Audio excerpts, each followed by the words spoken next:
We are live, ladies, gentlemen, and aliens from the ethereal realm.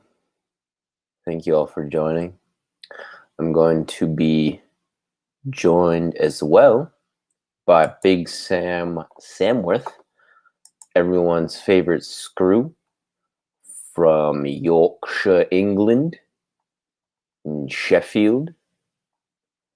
And we will be chatting today about various things. I might show him some tweets that have been catching my eye recently, and we might talk about the Houston, Texas White Coat Summit that is making the rounds on the internet and making the censorship rounds as well, which, if anybody has been paying attention the last 24 hours or so, that has been the talk of the town, and it has been heavily censored on Facebook and YouTube, and I guess now Twitter as well. I got my Vita Ice vitamin infused drink, and I'm good to go. It's pretty late here in the Midwest. This is the best in the Midwest, the Lonely Ronin, Addy Ads, Attic, and Skywalker. It is 1:15-ish.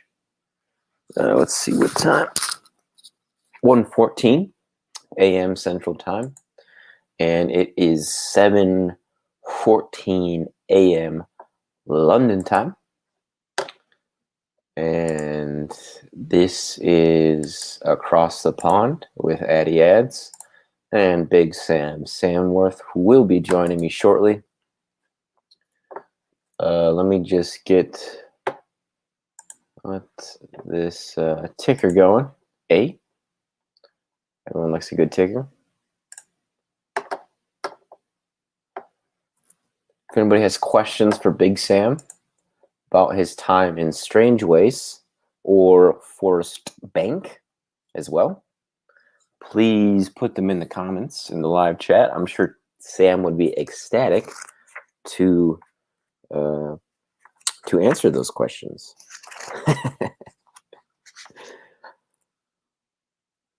Oh,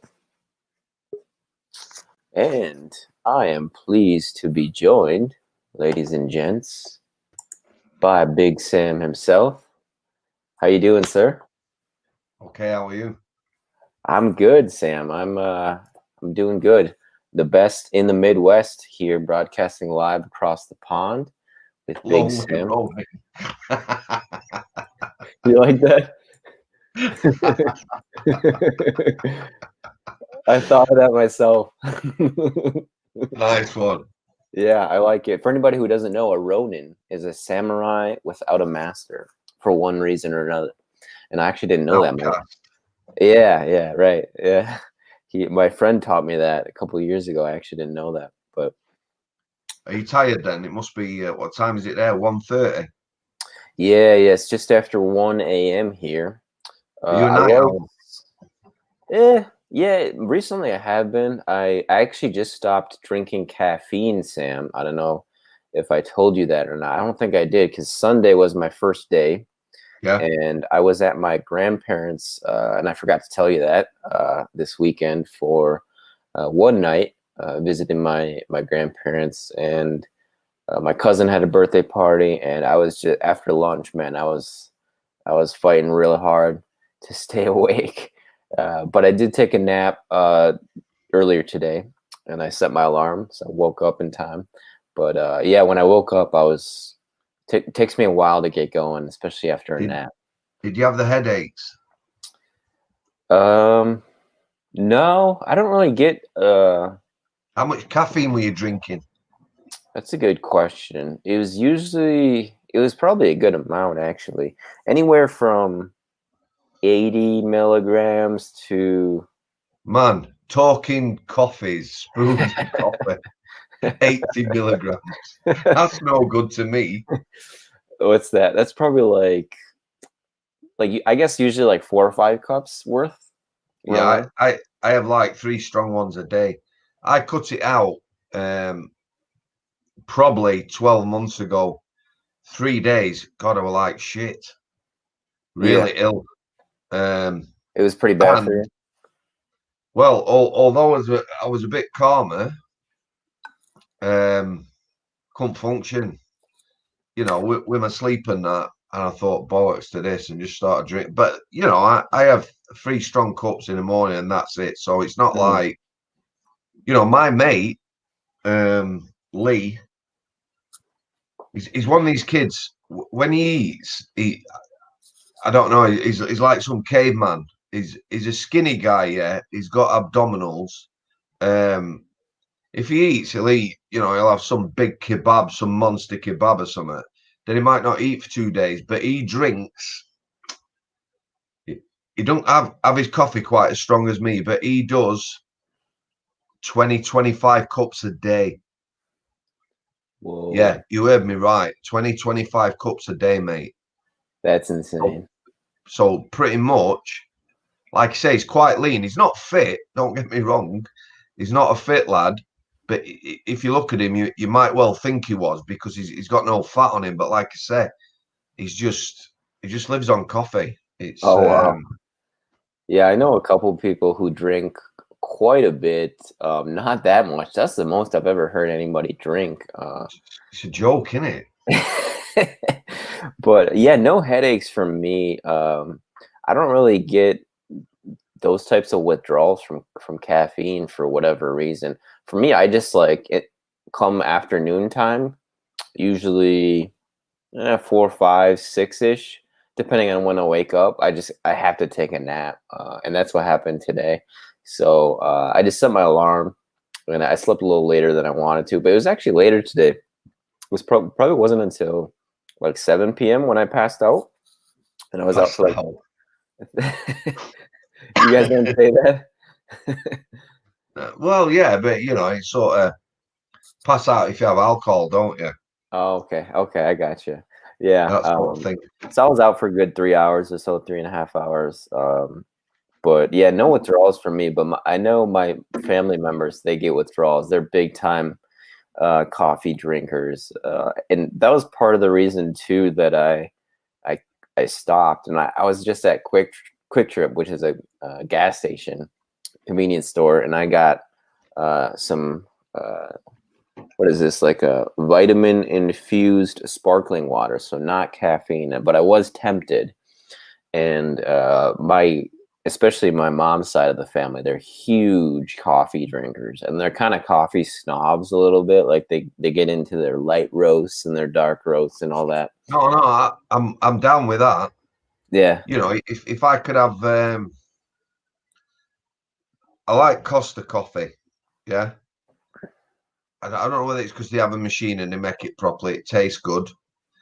I tell you another coffee I don't have often that is, again, I bet they put some dodgy shit in it, but it's McDonald's coffee. Always tastes good. Okay. So So I've no Costa doubt and Donald's.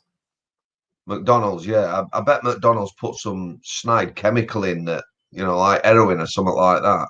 Yeah. Do you reckon? To I've had pull their you in? coffee a couple times. It hasn't tasted particularly good or bad to me, but um, yeah, like last year too, I would have like coffee and a cigarette in the morning, but I stopped both. So it just gets like, after a while, you just don't really feel much from it. And that's the thing too, is like last week I drank a whole energy drink and I fell asleep like 20 minutes later, Sam. And I was like, wow, that was a waste of money and a waste Oof. of waste of an energy drink too. So it's Right. like, Let me tell you, I'm energy drinks. I'm not I've never really got into the Red Bull thing. I don't know whether they did it over there. When I was what maybe 20 years ago, yeah, around the millennium, maybe they started everywhere was selling Red Bull and vodka, double vodkas with a Red Bull. It became really, really popular. yeah, yeah. So I went out one night I don't know how many I had. The vodka, never a problem. The Red Bull, I was tasting it for 2 days, felt like shit, couldn't sleep. Nasty things, them. And Oh wow. some of these energy drinks. I don't know how old you have to be over there, but I think they made it 18 in this country.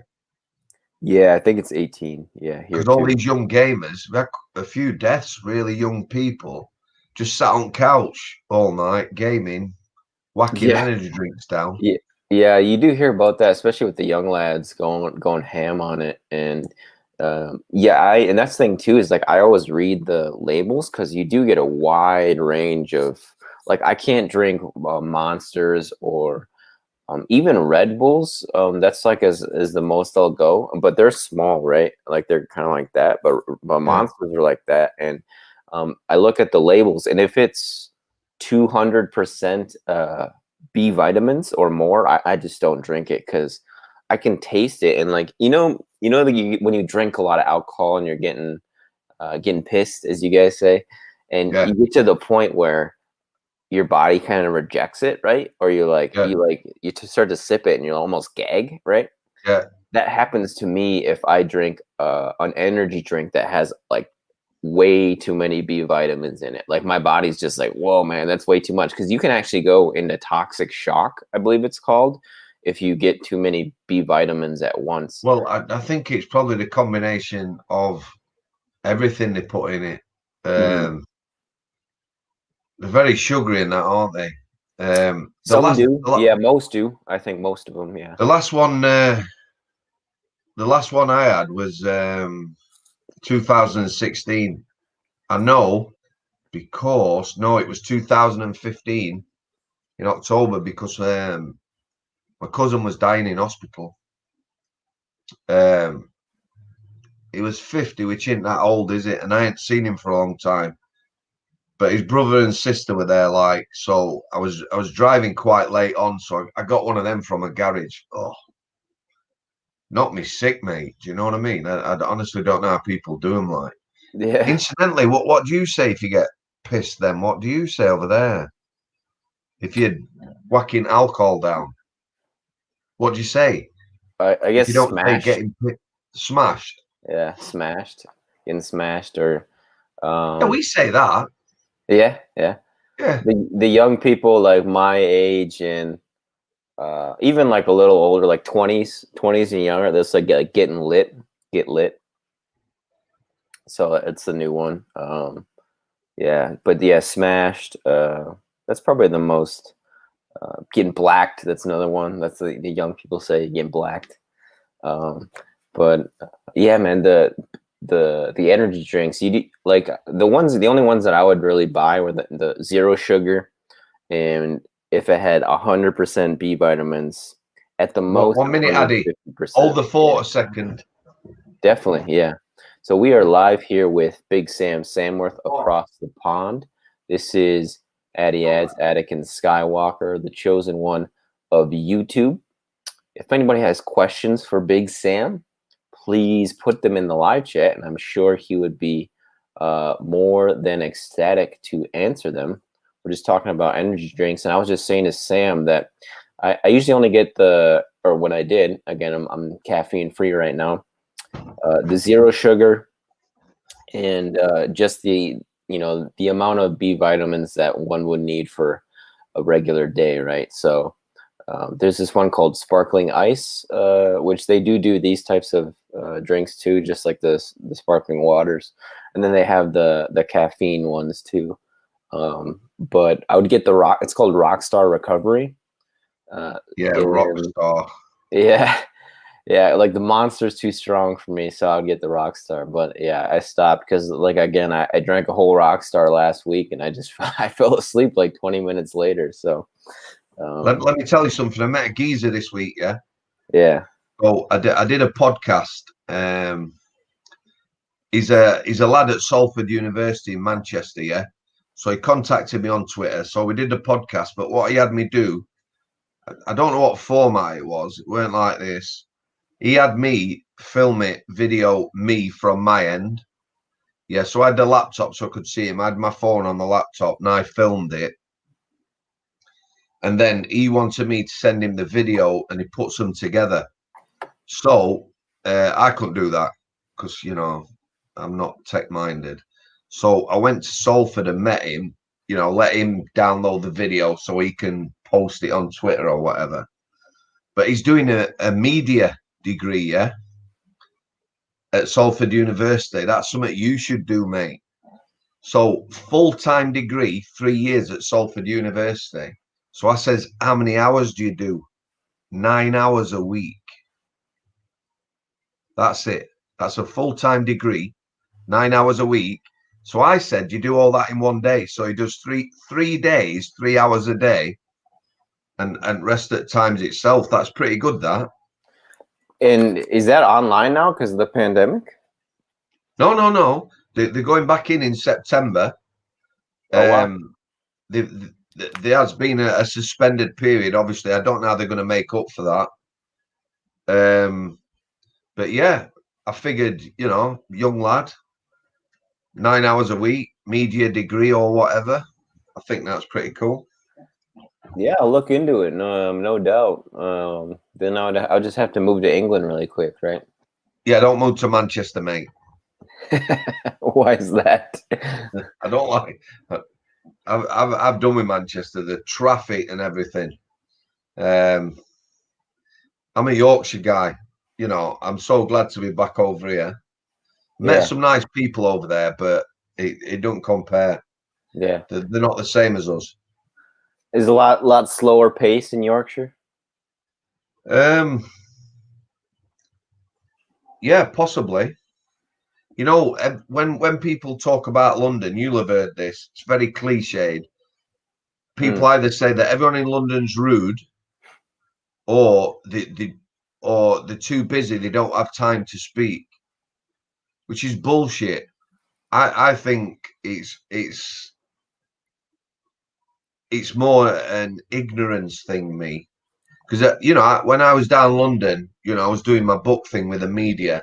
You get in a taxi. I mean, one taxi ride, I was in about an hour in traffic, and the guy said zero, nothing. Do you know what I mean? I think some people are just can't be arsed, or they're ignorant or whatever. You know, there's no excuse not to just, you know, engage in a bit of conversation. I found tourists in London were great because I was there for a week on my own. So I had a lot of downtime, you know, in between the TV and interviews. So I met a lot of nice people walking along the riverbank, River Thames and that. You know, just bumping into people, not literally, and just chatting and that. Tourists, yeah, all good. People who live in London, no time or ignorant. Do you know what I mean? There's no need for that. So Yeah, I think you're right in that, Sam. I was talking about that with Pepsi when I was with him at the end of last how's he year. doing? He's not doing that well right now. Is he at Tameside still? No, the Mount. Oh, he moved to the Mount. That's right. Yeah. Yeah. And yeah, I can tell you after we're done talking. I was asked not to mention it. No, that's fine. Yeah. Well, I tell you what, I have noticed it's there's a few sort of. I was reading something the other day. I can't remember where I was reading it because I read that many articles on it. But somebody, I don't know whether it's sort of a lawyer, solicitor, barrister, or somebody, along with somebody else, and it was also mentioned by Dominic Raab, one of Boris Johnson's front benchers, main men. Yeah. The IPP sentence was also mentioned. So it looks like, you know, through people's efforts and that it is going to get a hearing or something like that, because you know, I keep seeing these little articles, and these people got 18 months who have now been in 15 years, you know, 13 and a half years over tariff. I don't even know how people are alive, because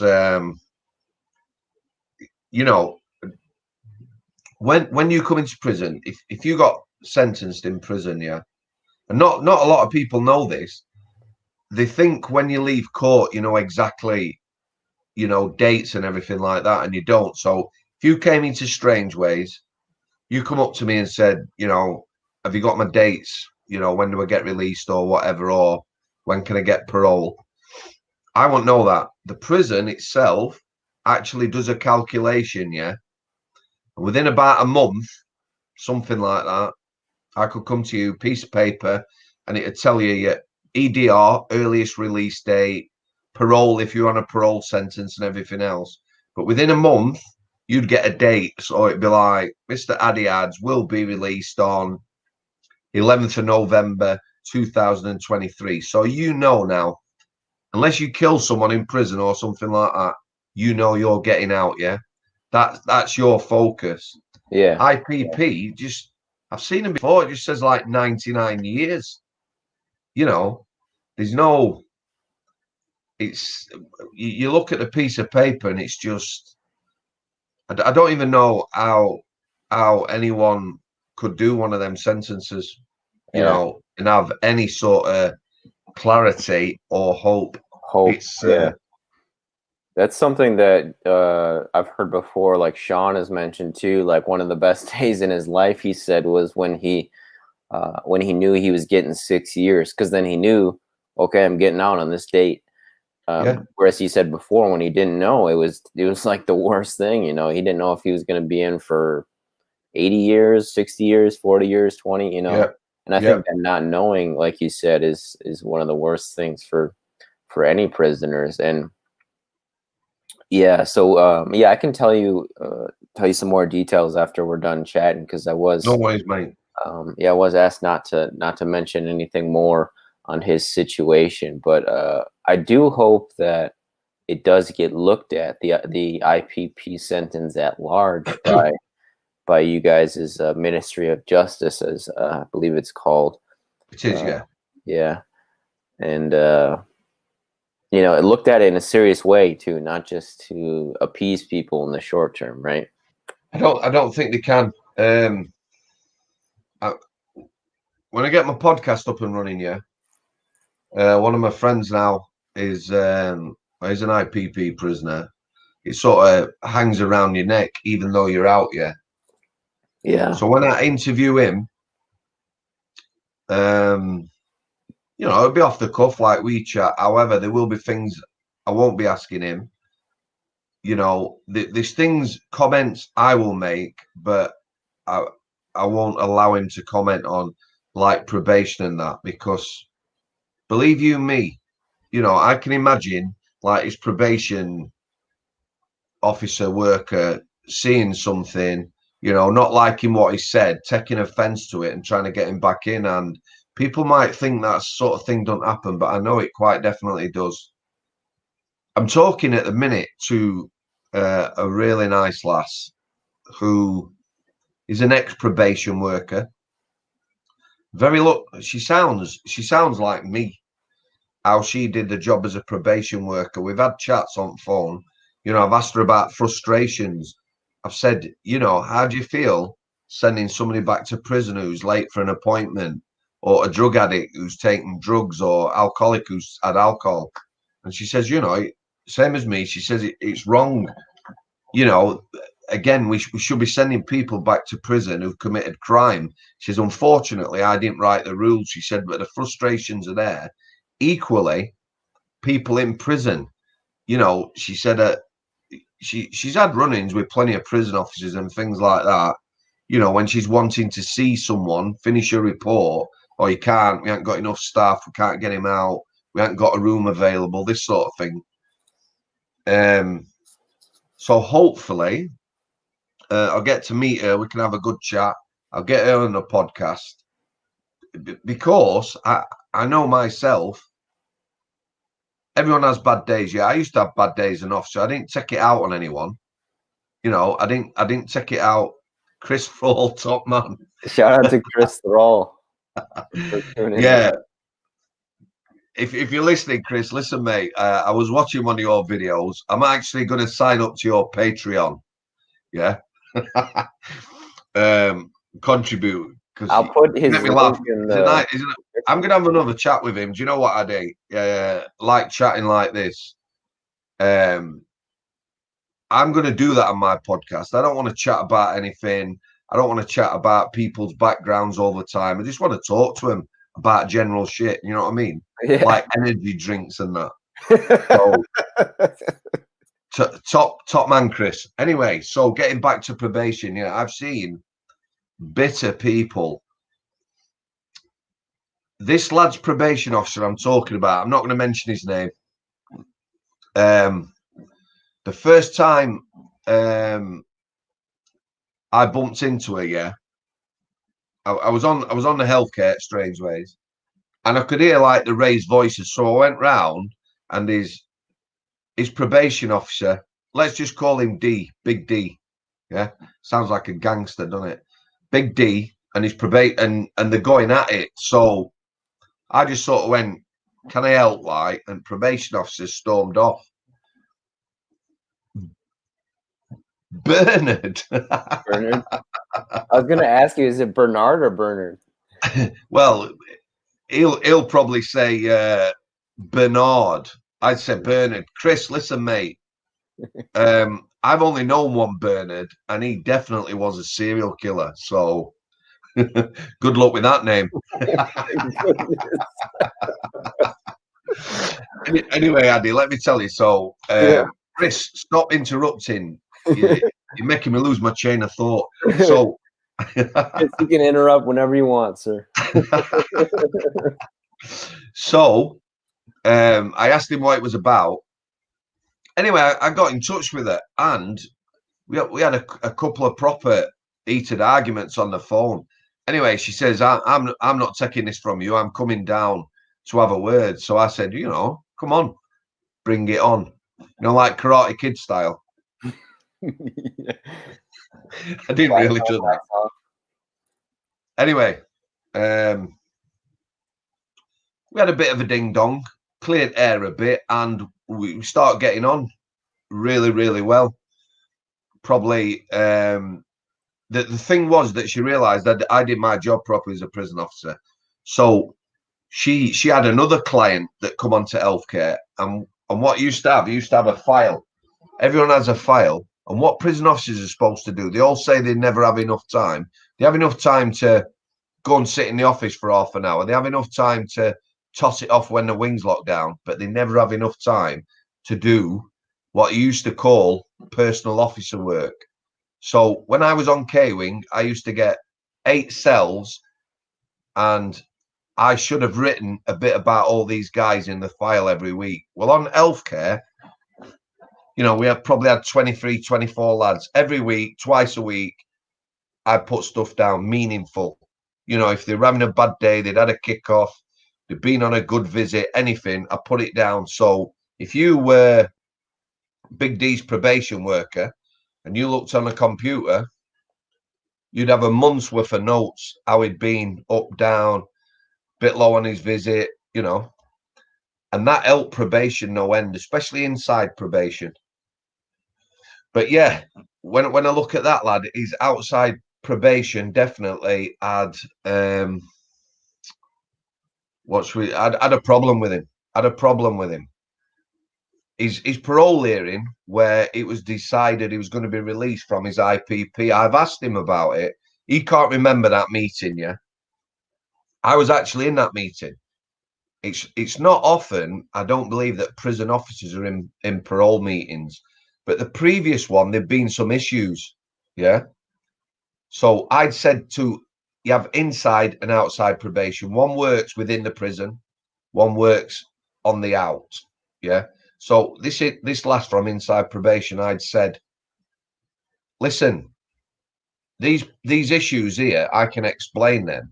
So they worked it. So I was actually in his parole hearing. Now he can't remember that parole hearing, but I said my piece in there, and the geezer who was running it, in the end, let me and outside probation, we were at it. Outside probation were like, I don't believe this, and this. This is an issue. And I was like, whoa. I were explaining. Yeah. And we were at it for a good 10, 15 minutes, might have been longer. Yeah. he tried his best to put spanners in the spokes. You know what that means? Yeah. To upend it. He was not for anything he could, anything he could to keep him inside. Anyway, the guy who ran, I don't know what you call him, chairman of the parole board or whatever, the person who ran that meeting, with all the information inside, outside, his partner was there as well. His partner was invited because she'd supported him throughout his sentence. It was decided that he was going to give him a go and get released. But yeah, probation, that lass I've met, much like me, can see what's wrong with the system and what wants putting right, worked in a system that was broken and tried to do her best with the frustrations that come like that. And that's the problem for these IPP guys, yeah. Somebody has to say, inside and outside probation, yeah, give them a chance. And they're not for doing that. They're not for doing that. And a lot of these IPP lads as well, can you imagine? All right, you go into prison, you've got a sentence.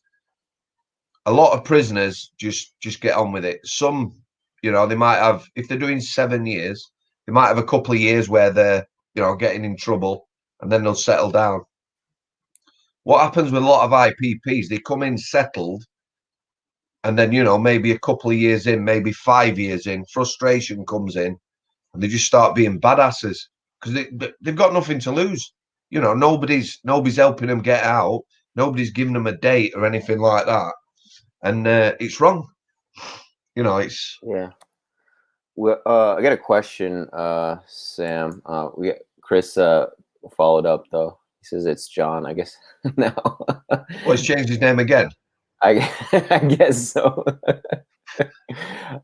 I love his picture. It's just so great. But yeah, why do like what's the motivation for the those probation officers to want to keep them in as opposed to risk? It's managing risk. Right. If you come into prison on a 3-year sentence, yeah. I don't know it all because I was never an office warrior. Me, I was always on landings. Yeah. There's 2 things prisoners have, or some prisoners have.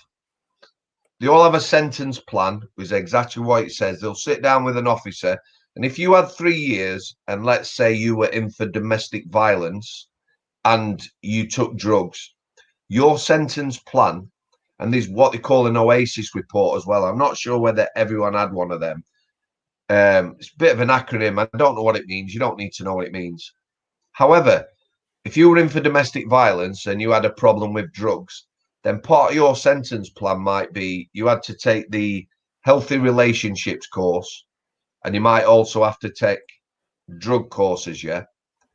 So looking at that, over 3 years, if you did your coursework, your risk should have come down. Yeah? But you're still getting released. You've got a release date. IPP prisoners, they're always going to be a risk. If you're probation, you're saying, yeah, give this guy a go. People would say, what if somebody goes out and murders somebody? What if somebody goes out and does a bank robbery? Well, your normal prisoners, you could go out after your 3 years, start taking drugs again, and commit domestic violence again. Do you know what I mean? There's always a risk. If someone is that way inclined, there's always going to be a risk. But that doesn't mean you should keep someone inside forever. It's wrong. So on the IPP front, probation, as it were, you could say they're putting the neck on the line because there's no definite release date. Yeah, it's like managing risk. What you're saying to somebody is, are you prepared to let them go? And they'll find any reason not to do that. Hold on, Addy, I've just lost your face. There you go. Which is wrong. It shouldn't be like that. And while we're on the subject again about release, I had another lad who he got into a fight in a pub. His missus was 9 months pregnant. She was due to give birth, and she ended up on the floor with another woman kicking her in the stomach. Yeah. Oh my goodness. So listen. So this lad, and I know this is what happened. I've seen the report. This lad, and you know, the whole pub was fighting. He didn't start it or anything, but you know, this one of these cowboy saloons. Anyway, he tried protecting his missus, and this lassie's kicked him. And he ended up knocking this woman out. Yeah. So when it went to court, the judge basically said he was a violent man, and the fact that his missus was 9 months pregnant on the floor getting kicked in the stomach was irrelevant. That doesn't justify him. Anyway, that's besides the point. So, again, one day, argument on the healthcare about the same place. So I goes round. So there's an officer. This officer was, he was not a nice person. He was one of them people, Addy, where within 10 seconds of meeting him, I took a big dislike to him. Yeah. He had one of them cards in his pocket. You know, you can't touch me. I'm untouchable. He was a black officer. Yeah. Which does down other black officers, but he played on that. Yeah. You know, if you had an argument with him, you were a racist sort of thing. Yeah. Anyway, right. I had a proper ding dong with this officer, you know, full on slanging match, and he took off. So I said to this guy, Mark, I said, what's the problem? So this sentence plan he'd done for him. So this is violence in a pub, yeah. This sentence plan, he'd got him on alcohol courses, drug courses, every course going. So he says to me, Mark, I don't mind doing this and this, you know, that's part of it, but he got all these other courses in. It was ridiculous. He'd put him down. You know, there was untold courses he had to do which weren't relevant to his crime. Your sentence plan should be relevant to your crime. You know, a drug addict has to do that coursework. A violent person has to. You don't have to do a whole spectrum. You don't have to do. Yeah. Yeah. Anyway, this guy's manager, yeah, phoned me up. Don't you tell us how to do our jobs. So I said to him, listen, you need to have a word with your officer. He needs to do a proper plan. The one he's done, you know, it's not fit for purpose. It doesn't suit this guy's sentence. So he told me to mind my own business. So I went back to Mark. I said, listen, here's what you need to do. So he did a complaint. Yeah. So he did these 2 complaints. First one goes in. So that went to the officer who'd done his sentence plan. The next one went to his manager, same answer, get on with it, get on with it. So then we took it higher. And I helped him, you know, because it was unjust. And in the end, they had to do a new report that fitted his crime. Yeah. So he didn't have to do all this coursework and that. This officer, after that, he never spoke to me ever again. Even though I worked with him, he was an arsehole. And his manager, his manager actually, after they lost the complaint and had to do a new report, actually came to healthcare and tried to give me a bollocking. Do you know what I mean? Told me not to interfere in their side of the job. That was one of the times when I wasn't, what should we say, patient, Sam. You know, yeah. I told him what to do. But this is the thing sometimes prisoners are up against. Plenty of officers who did that job did it properly. So you would have a plan to follow, yeah?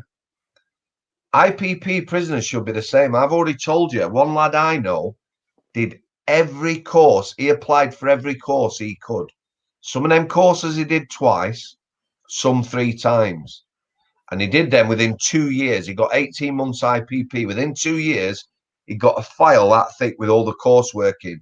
Because what he thought, if I do every course going, my risk has got to come right down. They've got to let me out. No, he did 7 years on his 18 month. Yeah. He got out. He got caught having a drink of alcohol. Part of his terms and conditions said he couldn't drink. He then come back in for another 2 years. So he did 9 years on an 18-month sentence, yeah. But there's people at the minute who have done, I don't know, an extra 13 on top of their 18 months. And it's not right. The system's broke.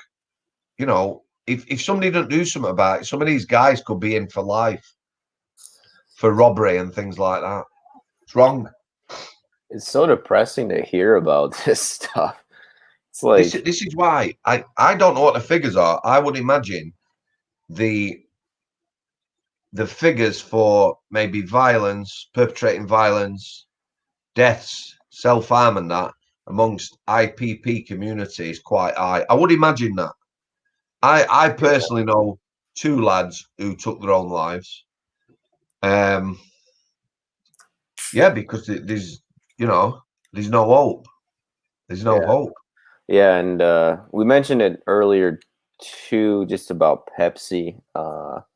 And he's actually looking for some books on Nietzsche. If anybody's interested in sending in books, has to be done via W.H. Smith or Waterstones now. They're no longer accepting Amazon, which I think is maybe a good thing. But You must have been a cute baby. why do you say that, Sam? I don't know. I was a cute baby. Just because I look like this now, you know. You're probably cuter than I was, Sam. Eh?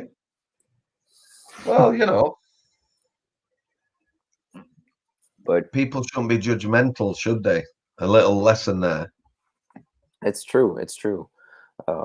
One of your crazy stories that you mentioned in your book, Sam, was this couple you used to hang out with. Yep. You know where I'm going with this? And no. They. Oh yeah, yeah. The ones who started taking heroin. Yeah, that is ridiculous. Listen. It brings tears to my eyes, mate. Yeah. So the sort right. You have friends, yeah. You have friends. You have good friends. You know. You have really good friends. The sort of people who, you know, when you see them, make you warm inside. You know, yeah. Like I say, you could go out with 2 separate couples. You know, you have a good night with one, and then the others, you just feel super comfortable. You know, you can have a good laugh. The same sort of people, and they were like that, and they were really, really good friends. And fucking hell, I can remember it. I remember him.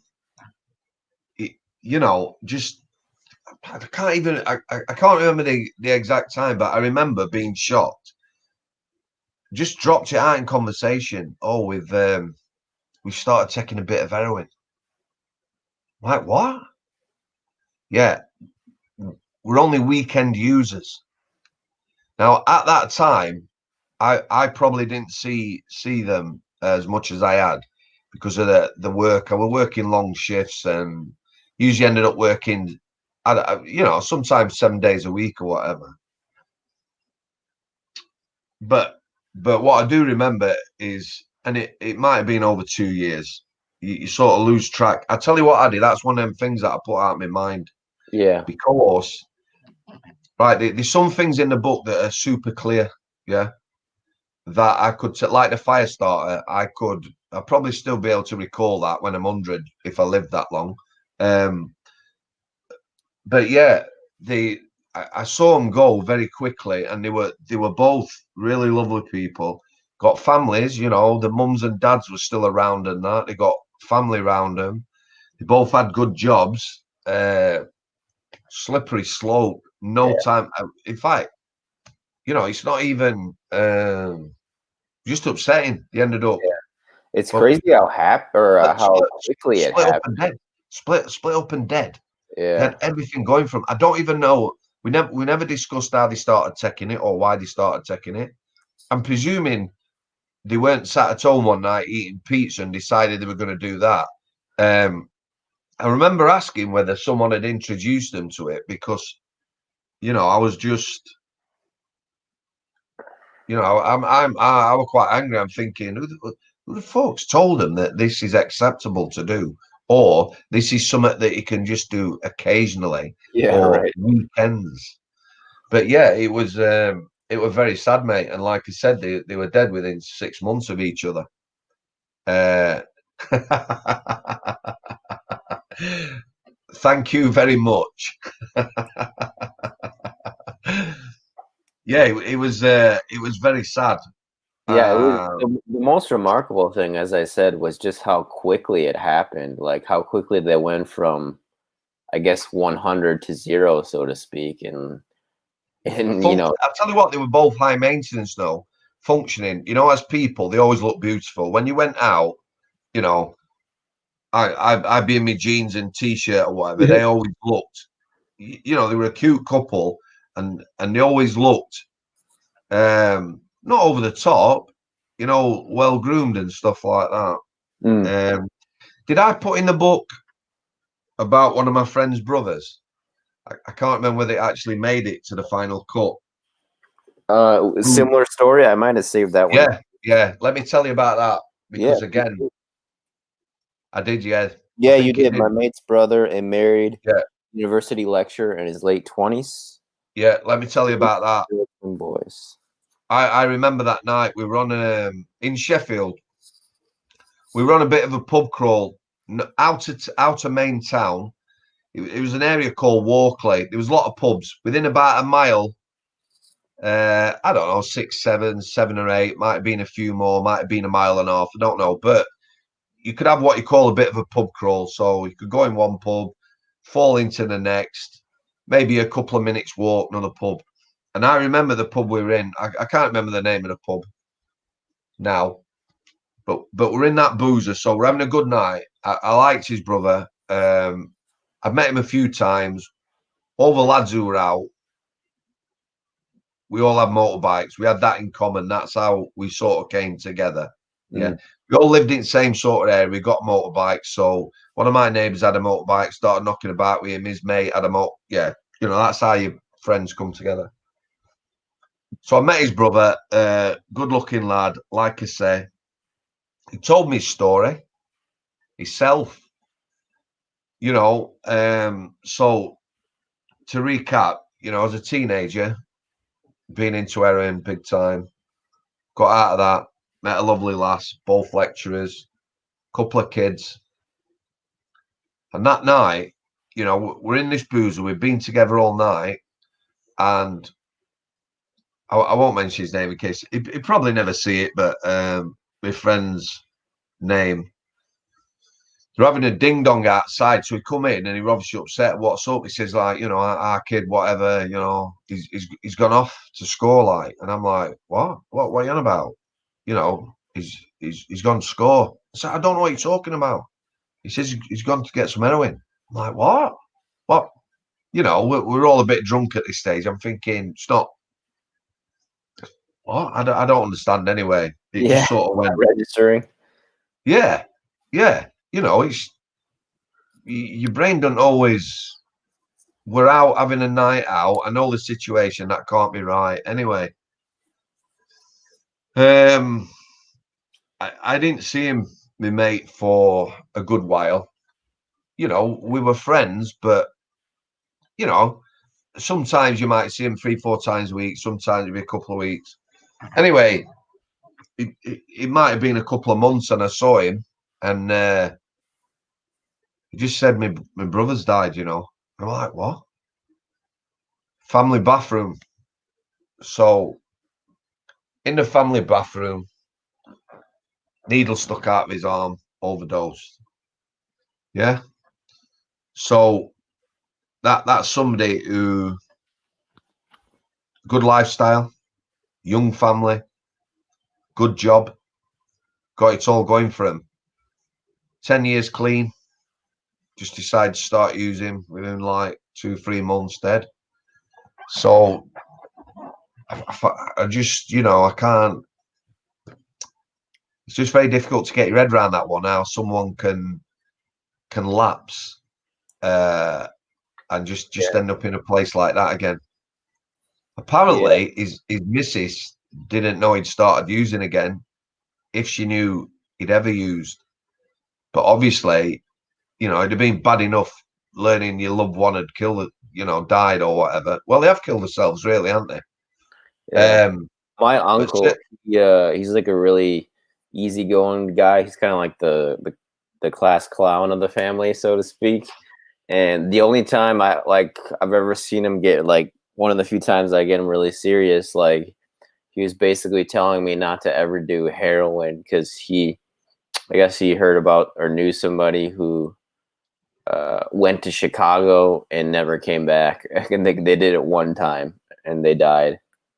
And he's like, I don't care if you smoke weed in my house or whatever, I ask you not to, but, like, just don't ever do heroin. That's what he said. I know two people now who you probably would never know had been heroin addicts. All the people I know, all the people I've ever come across, just two. One lad, one lass. The lad, you wouldn't have a clue. You never put it down as him ever having used. However, he did get to the point of almost dying, and he did. Enough people were telling him, "You're going to die. You look terrible." It's very cliched, this, but at the time he lived in quite a rough area of Sheffield in a flat, and what he did was basically lock himself in his flat for a couple of weeks. Taking your tins of chicken soup. He come out the other side and never went back. He drinks, not excessively, and now and again does a bit of weed, but he's never gone back to heroin, and you wouldn't know. He's not the sort of person. The lass I know, who is lovely, she drinks, doesn't take any other drugs, but you can see she's fragile. You could see that, if she had some real tragedy in her life, I feel that she would. And it's a good probably 10, 15 years since she's used. But I could see that weakness where she might well. But they're the only people I've ever come across. In prison, if you're a drugs worker, I've got a drugs worker to interview as well. And again, I think I put this in the book. I said to her one day, we're having they call them carrots workers. It's another acronym. I don't know what it stands for. But I said to her, what are your expectations for your clients when they leave prison? And she just said that they use a needle exchange. The people leaving that actually clean themselves up or leave clean or whatever, don't happen, mate. Yeah, they might be the odd success story, but on the whole, she says you try your best or whatever, but it's just like you got a big dam full of holes and you're just sticking your finger in a hole there, sticking. So. Oh, wow. Yeah, that's a good metaphor, I think.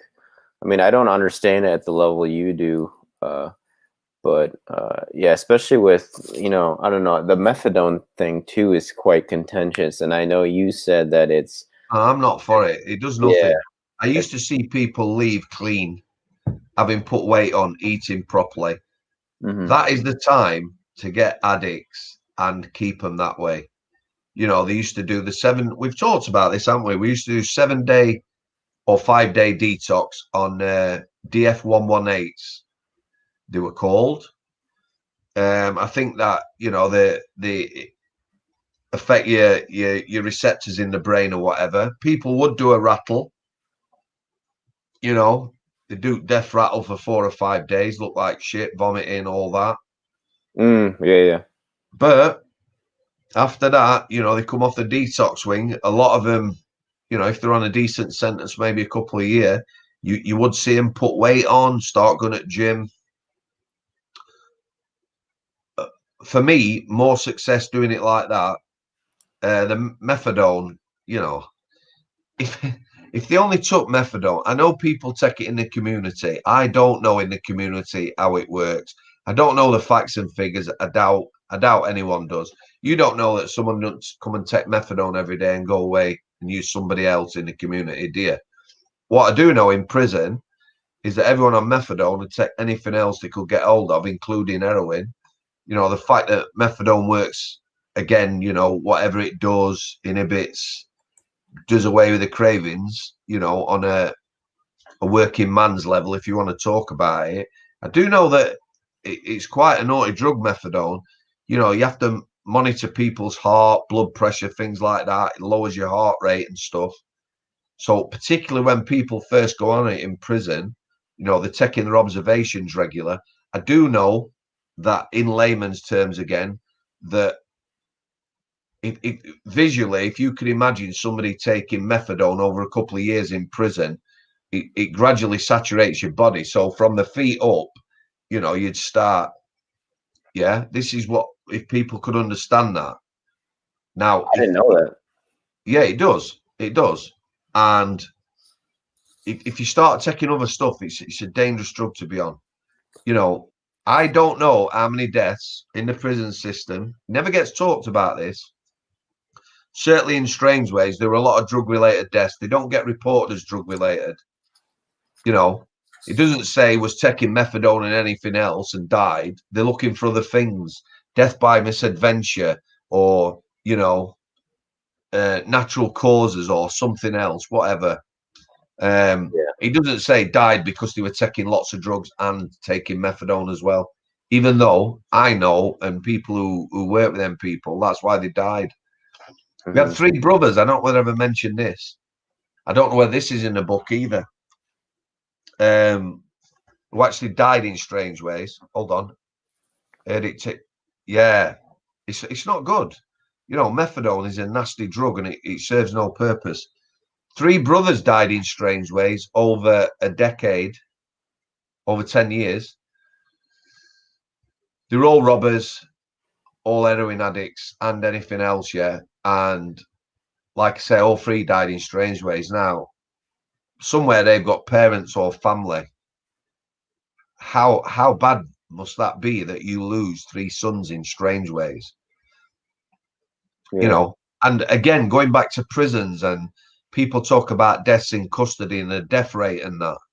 And a lot of people don't understand.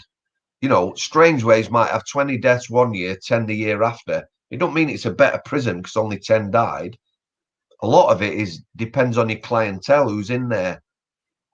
I've been part of a team of staff who saved someone's life, yeah. They've then gone on to kill themselves at another prison. So it didn't matter whether they kill themselves in Strangeways. You know, there's a misunderstanding. Yeah, people will get down. IPP prisoners, you can understand that they kill themselves wherever they're located and their mood and everything else. And a lot of other prisoners are the same. And then, you know, if you ended up in Strangeways with people from your area who you were in debt to, you might be getting bullied and take your own life. There's a lot of things around deaths in prison that people don't take into account. They just look at the figures, you know, and say, yeah, Strangeways is a shithole, more people die there. I think Manchester as a whole, this is a bit of research for you for next time.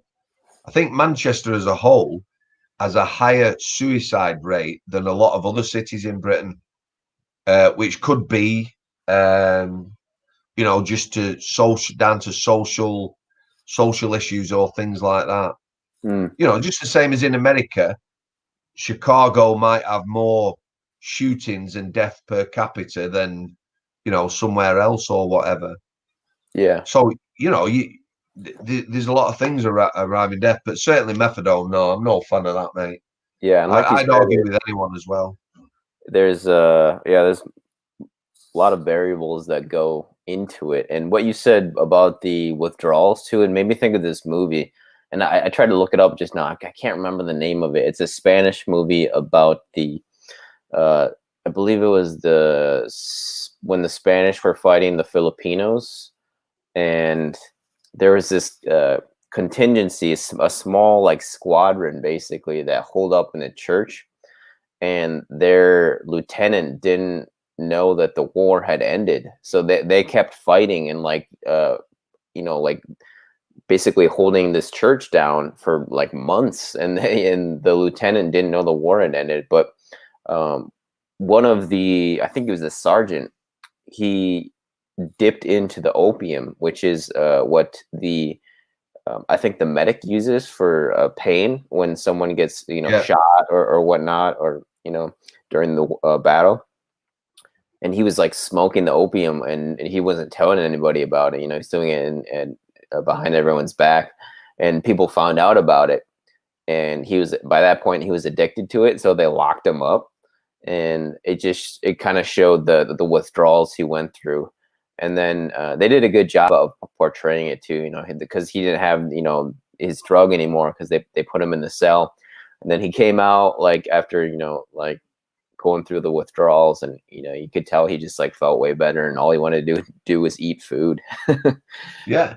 Yeah. Well, on a finishing note, we'll speak. What day is it today? I don't even know what day it is. Today is Wednesday, the We'll do the weekend, yeah, of July. Yeah, let's do that, Sam. Yeah, well, on to end a, off, on a what's your finish. Yeah, we had a lad come on healthcare, yeah. So he'd been inside about 18 months, and there was a court order in place saying that if he wanted to see his daughter when he got out of prison, he would be tested weekly for drugs. And if he got any positive tests, he won't be allowed to see his daughter, yeah. So I think he got 3 months till he got out. So he said to the detox doctor, I want to come off the methadone. He was quite a high dose. And the doctor said 3 months ain't enough time to get you off it. 3 months. Yeah. So what they do is they just gradually reduce it. And the doctor says, no, we can't do that. So he's like, what do you mean? I need to come off it because, I want to see my daughter. And methadone went acceptable either. You got to be drug free. And the doctor went, no, we can't do that. So he just stopped taking it. He was on the healthcare. He spoke. Actually, he was an half decent lad. He said to the managers, look, I'm gonna stop taking this, to the healthcare managers. And he was quite ill for a period of time. And I remember him leaving prison. He'd been off the methadone for a good 10 weeks, 11 weeks. He looked pretty fit and healthy. I don't know what happened to him after that. But you've also got that. You've got people feeding into it. You've got the detox doctor. You know what I mean? He was saying that 12 weeks wasn't enough time to get him from the level of methadone he was on to. And in response, he just went cold turkey. Yeah. Yeah. Yeah. He says, I want to see my daughter. That's a big thing for me. So, That's fair great. dues to him. He had the incentive. Definitely. Yeah, it's a great positive note to end on. Thanks everybody for tuning in this week. This is Across the Pond with the Lonely Ronin and Sam Samworth, Big Sam, everyone's favorite screw from Yorkshire, England. And we're going to reconvene this weekend. So until then, people, stay frosty. All the best. And until next time.